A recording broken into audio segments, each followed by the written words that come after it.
పారిశుద్ధ్యపు పని వారు చేసే ఈ పనిని మనం చూస్తున్నాం కదా. వీరు మనం పారవేసిన చెత్తలో నుండి ప్లాస్టిక్ను వేరు చేస్తూ భూమిలో కలిసే వాటిని వేరుగా చేస్తున్నారు.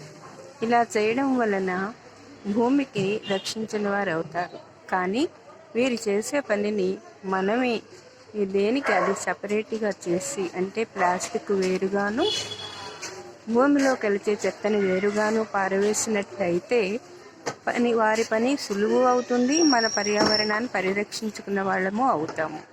ఇక్కడ వారు చేసే పనిని చూసి మనము ఎంతో అసహ్యంగా చూస్తాము, కానీ వారు ఎంతో ఇష్టంగా ఈ పనిని చేయడం చూస్తుంటే ఆశ్చర్యం వేస్తుంది. ఇందులో మెన్సెస్ ప్యాడ్స్, పిల్లల డైపర్స్, ఇంకా ముసలివారి డైపర్స్ అన్నీ కలిపి వేసేస్తున్నారు.